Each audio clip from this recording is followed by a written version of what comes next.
The unique way that ADHD shows up and the challenges that it's associated with during times of transitions. So we know that transitions are hard for everybody. They're hard for adults, they're hard for kids at all different times. They come with lots of different aspects that we're trying to navigate.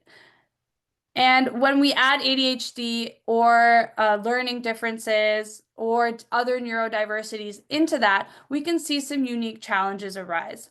So the first thing that's really important for us to take note of is how a change in routine can impact a child with ADHD. So we know that routines create a structure and they help us know what's going to come next. Habits, we don't have to think about what we have to do next. We just kind of fall into a natural step and process. So whenever there is a transition, there's often going to be a change in routine. And what can happen with that is now, instead of just knowing what's going to come next or having a clear expectation of what comes next, now they have to think about it. Now they have to take that they have to think about it and spend mental energy trying to decide what is next, which can take a little bit more of a strain on, other areas. It can take away from their other mental bandwidth. So we might all of a sudden see them forgetting things that they normally would never forget. And it's because they're doing all of this thinking about the new routine and trying to figure it out. So for example, they might be figuring out where their new classes are, or they might be trying to figure out what the new rules of their new teacher in their new classroom is. They might be trying to figure out where they're supposed to go or what they're trying to remember. And all of a sudden, they keep forgetting their left shoe at school somehow. Like, how did you do that? And it's just because their bandwidth has been taken up, and then we are left with some, challenges that might show up. Some other ways that changes in routine can impact them is existing scaffolding can be interrupted.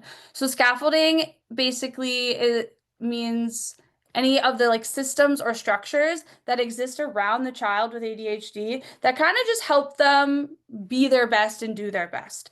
So if we take, for example, when we change from elementary school into high school, there might be your teacher might not be as on you about your homework. You might not have to get something signed every time that it goes home to make sure that your parent has looked at it. And so these are scaffoldings that can sometimes, when they're taken away, they can impact the child with ADHD, and we can see new challenges come up. When we talk about existing scaffolding, it's also important to note that sometimes it might not even be something that we noticed we were doing. So for example, maybe your child had a teacher previously who was really, really animated, really excited, had a lot of interaction, really used a lot of encouragement, a lot of games, and maybe your child was just thriving in that classroom environment. And now all of a sudden it's a new school year, they have a new teacher, and this teacher has a completely different learning style or teaching style. And that's not to say that one teacher's teaching style is better than the other, but all of a sudden, some of the systems that were naturally in place because of the old teacher's teaching style don't exist anymore. And all of a sudden, you might have a child who was previously getting A pluses across all of their classes, and all of a sudden, you notice their grades dropping. So when we think about transitions, we want to try and identify the areas where little pieces of scaffolding might have changed or gone away to help us understand where we might want to create or build new structures to support that child. The second important piece of the puzzle is the expectation changes that come with times of transitions. Naturally, as we grow up, there's going to be different, there's different chapters of our life, and across all of those different chapters, where there's going to be different expectations of us. For example, the expectations of a child on the weekend are going to be very different than the expectations of them during the school week. And this can also look like, the expectations of a kindergartner are going to be very different than the expectations of a 12th grader.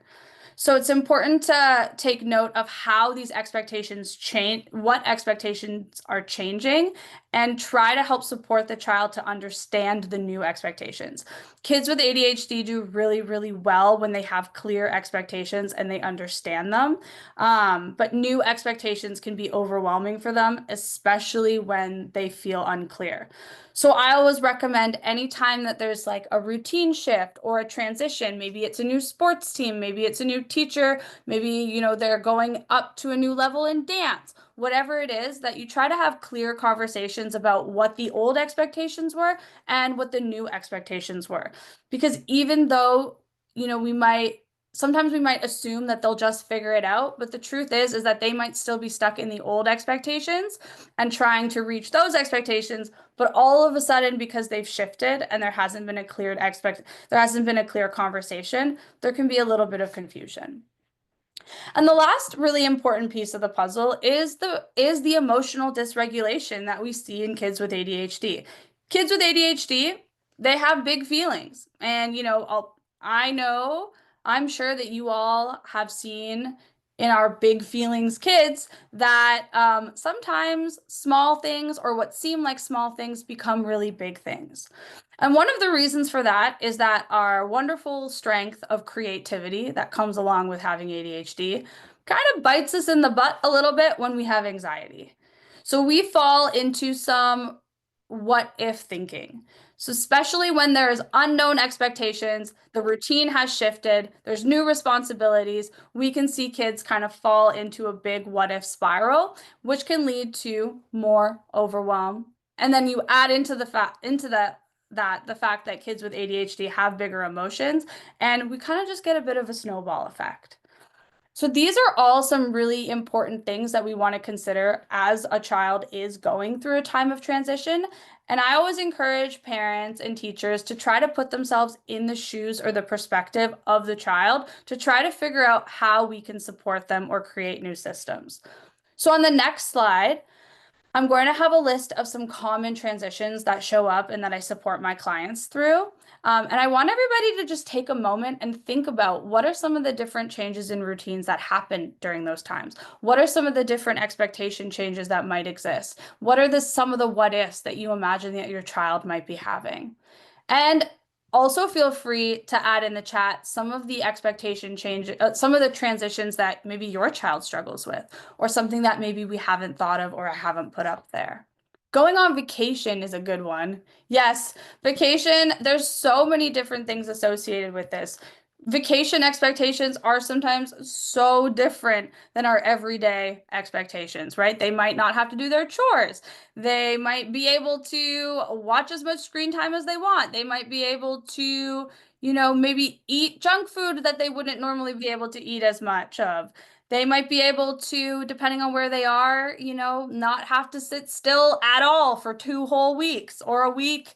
They might just be able to, not have any structure around that at all. And then all of a sudden going back to their regular schedule, there's a lot of changes that happen for sure. Yes, having 2 households is one that has come up in a couple different sessions. Shifting from one house to another, often there's not going to be exact same expectations from one to the other. Summer break ending and school resuming. Absolutely. This is a really, really big one. This is one that I work with all my clients often because they struggle with that shift. All of a sudden they go from, getting to wake up whenever in the morning to now they have a set wake up and they have to get back in their routine.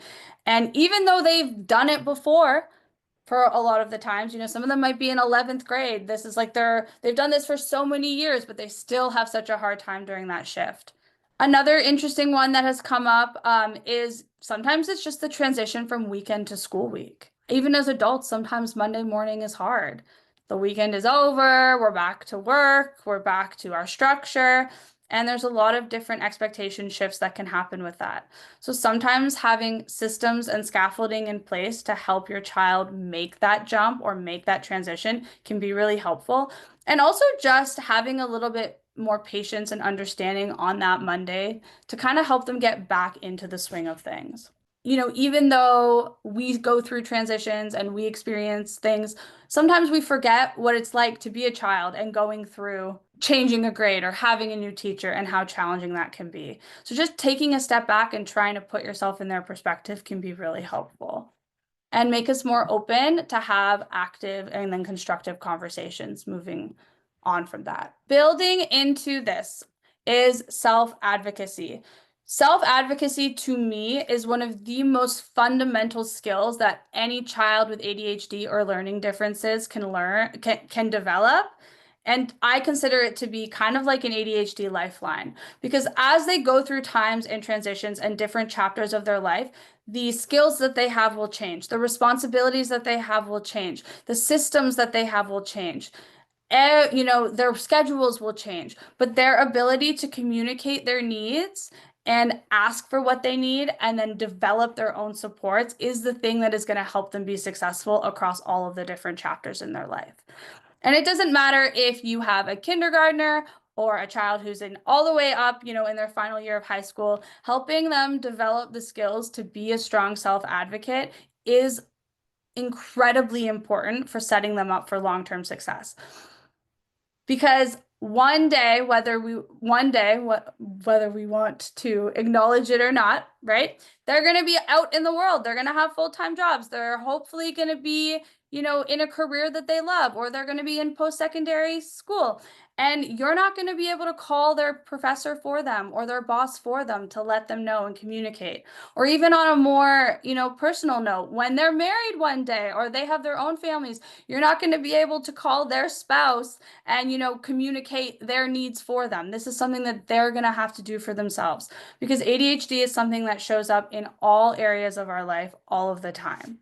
So how do we build self-advocacy skills? And how can you support your child as they build these skills? The first thing is it's really important to focus on having open conversations with your child as much as possible to help them learn how to identify what they're struggling with.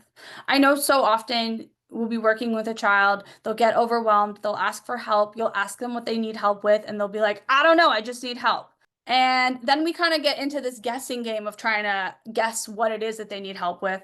But instead of doing that, I always encourage parents to try to help practice with them to give them the words to communicate what it is that is going on. So obviously this is going to look different depending on how old the child is. As we know, like a kid who is 12 is going to have a much more of a vocabulary to communicate this and identify this than a child who is 4. However, we can still be practicing this in some ways and just encouraging them as much as possible to try to articulate and say with their own words what it is that is going on and what it is that they're struggling with. So building onto that, it's also trying to encourage them to try on their own before you advocate for them. So whether that is, encouraging them to go and ask their teacher for help before you go and ask their teacher for help for them, or whether that is, encouraging them to use the words to ask you before you just do the thing for them or just jump in and help them. At the end of the day, self-advocacy is a learned skill, and it's hard. It's overwhelming. It can be challenging. Adults have a hard time communicating their needs and finding the words to ask for help or ask for supports or identify what it is that they need help with. So this is where trying to find as many opportunities as possible to help them find the words and practice it. Another thing that we can do, an activity that I really like to do, is helping them come up with scripts. So say you have, a kid who's struggling at school and they don't know how to ask for help.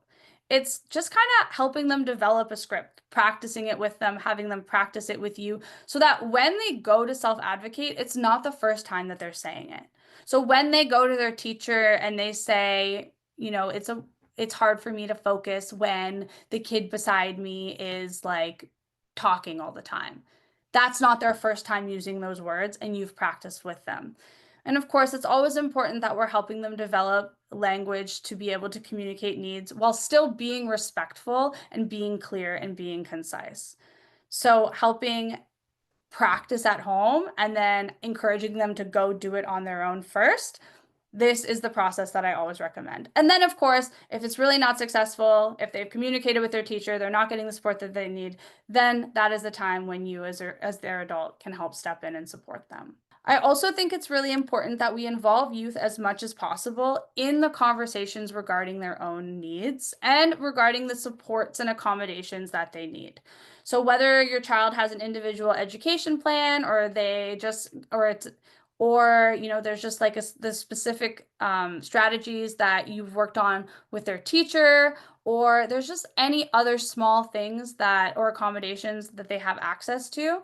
It's really important that they are having, that they're an active participant in those conversations. A child with ADHD cannot ask for something that they don't know that they're allowed to ask for.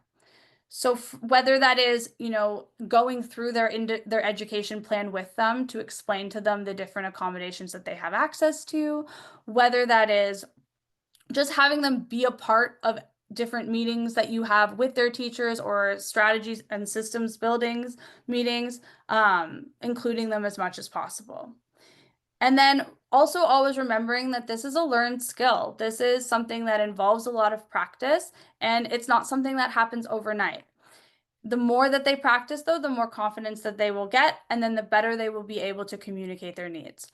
And then when they go through times of transition and something has changed or they find a new challenge, we're not waiting until we get the report card back and we see that they've failed a class, because they've had the skills to be able to identify it and the words to be able to communicate what was happening before that happened.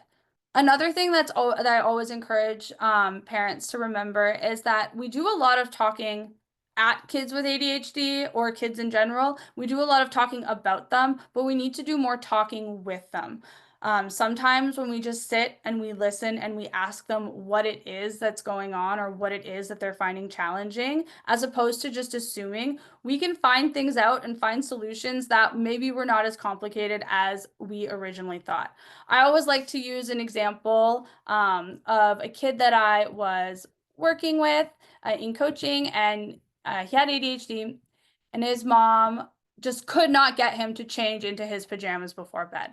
She had tried everything. She had tried reward charts. She had tried, you know, so many different approaches. And she had all these theories for why he wasn't changing into his pajamas before bed. It was that he kept forgetting. It was that it was too many steps. It was that he found it too overwhelming. It's that he just didn't want to do it.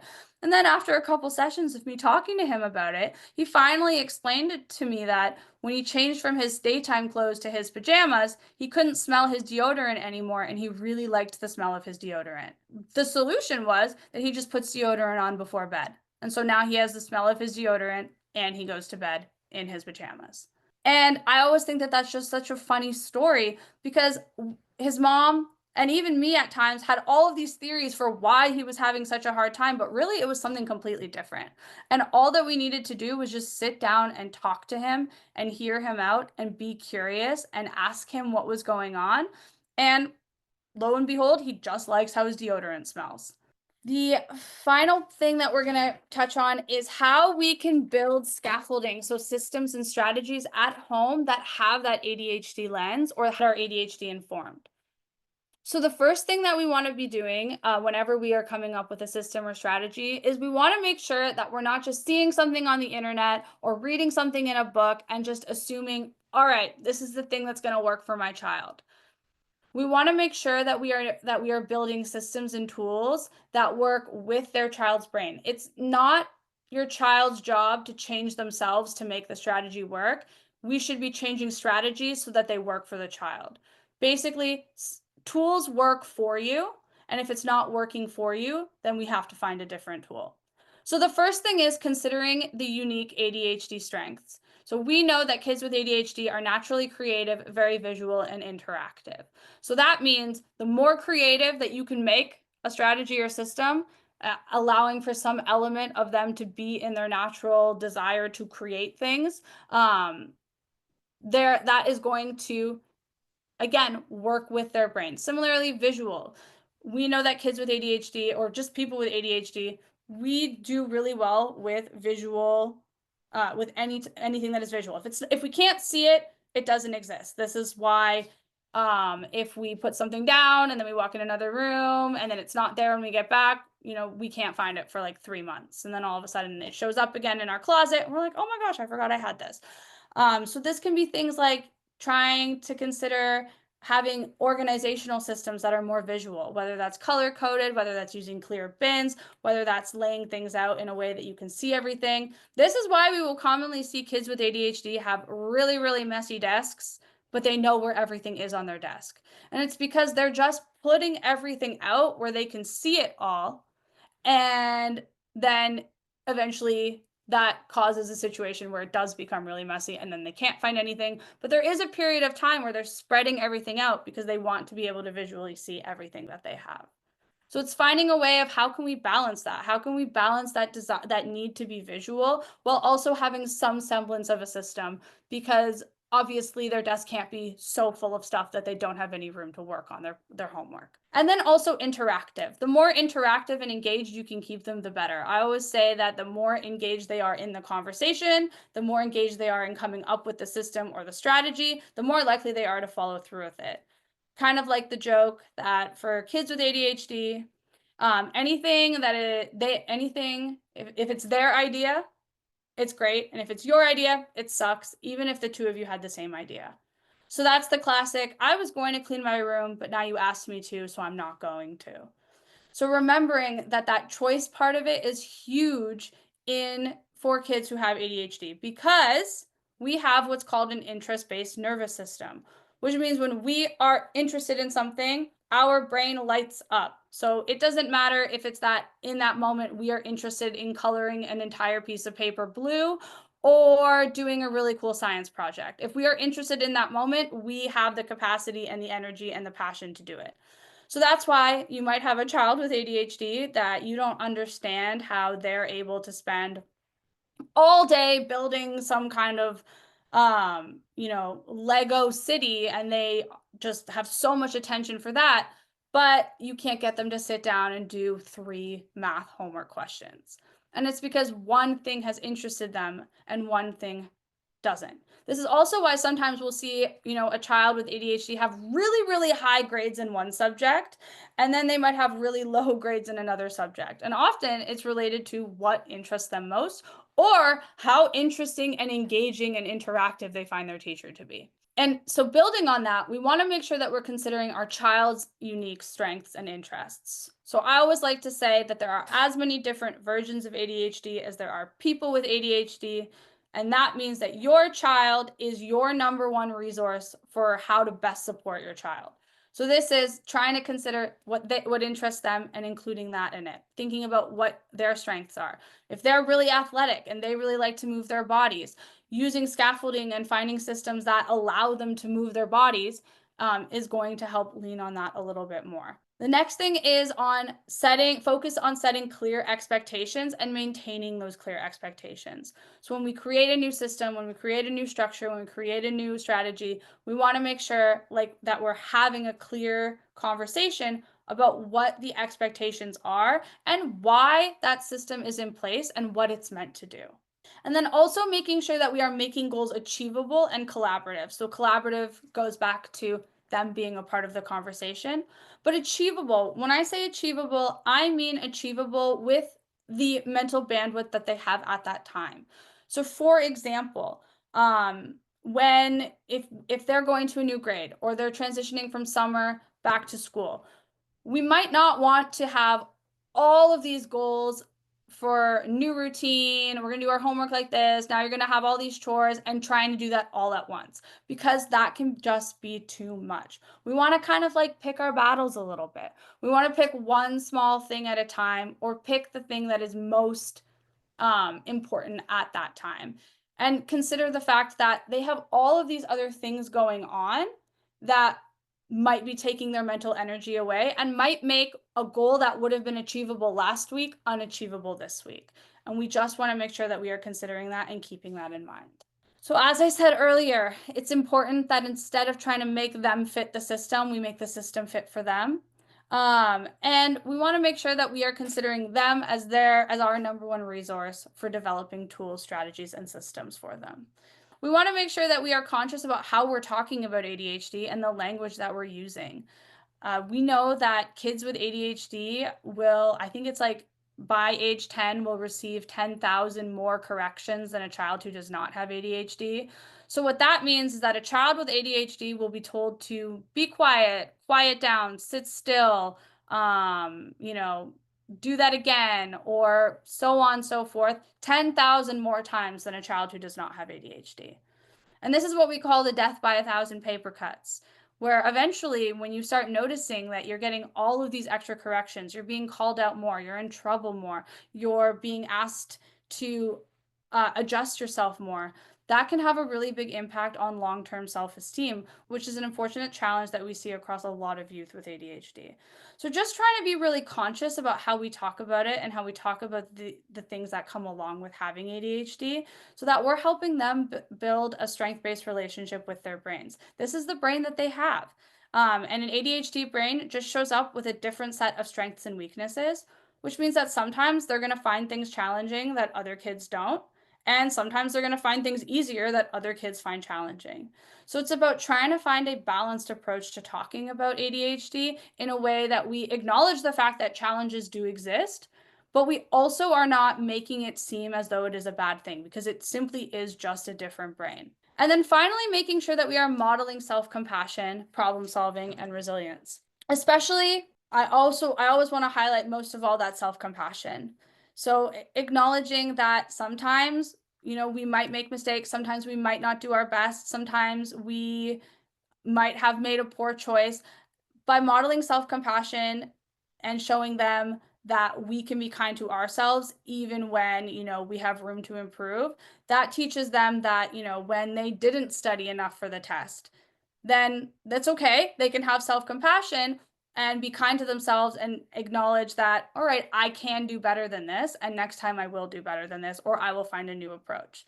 It's also about self-compassion during times when they really do their best and maybe they do still fail the test, because that happens too sometimes in life. Kids with ADHD, it will be very, very focused on negative feedbacks. We see a lot of having a hard time with criticism. That's why you can tell them a million things that they did right, and then the one thing that you're like, you could work on this, they blow up, or they're really upset, or they just start feeling really down on themselves. So this is where practicing self-compassion and modeling self-compassion becomes really important. So yeah, and also remembering that as parents, as adults who care and support kids with ADHD, remembering that you're not going to get it right all the time either, and that's okay. Showing up, learning about it, trying to have open conversations, that is really all that you can do. And that in itself shows that you're actively taking steps to support your child as much as you possibly can. And so making sure that you're giving yourself a pat on the back as well, and acknowledging yourself for the amazing parent that you are being, and the amazing supports that you are trying to offer the kids with ADHD in your life, that you are trying to, help be successful throughout the rest of their journey.